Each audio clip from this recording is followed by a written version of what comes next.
let's look at the first four problems that we're going to be doing.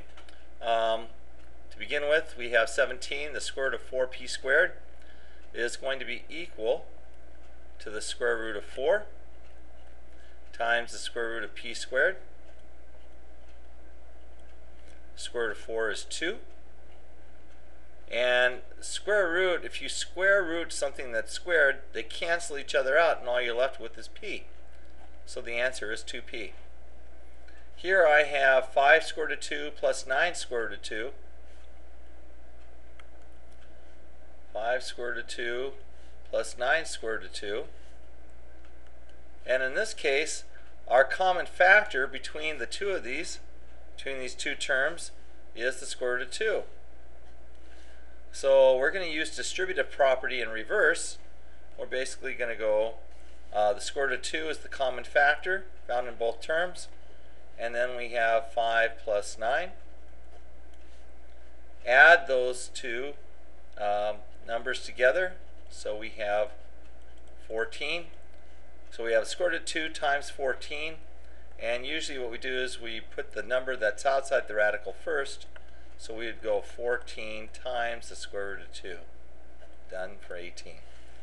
19, we're going to simplify each of the square roots and then go ahead and combine terms if possible. So let's go. So 72, square root of 72, we can, that's the square root of 9 times the square root of 8. And the square root of 50 is the square root of 25 times the square root of 2. 8 can be further reduced to 4 and 2. So I have the square root of 9 times the square root of 4 times the square root of 2 minus the square root of 25 times the square root of 2. Square root of 9 is 3. Square root of 4 is 2. Square root of 2. Square root of 25 is 5. Square root of 2. 2 times 3 is 6. 2 times 3 is 6. So I have 6 square root of 2 minus 5 square root of 2. Now it looks like problem 18. Have a common factor here of square root of 2 in both terms. So use distributive property in reverse. So I have the square root of 2, 6 minus 5. 6 minus 5 is 1.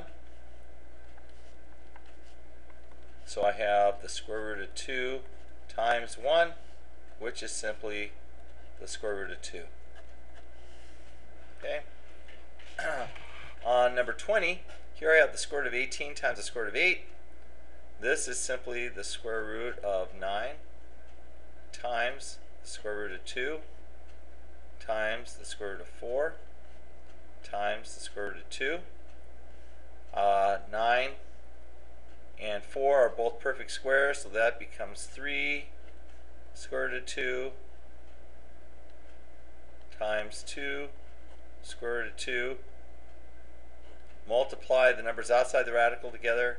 Multiply the numbers inside the radical together. So I have 2 times 3 is 6, and 2 times 2 is 4, but the square root of 4 is 2, which the bottom line gives me the answer of 12.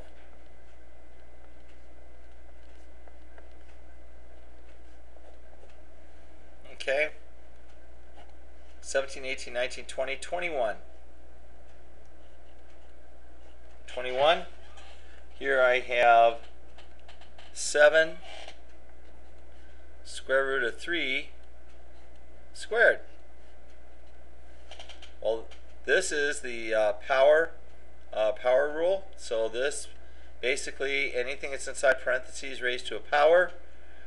Each of the factors is going to be raised to that power. So this would be 7 squared and then square root of 3 squared.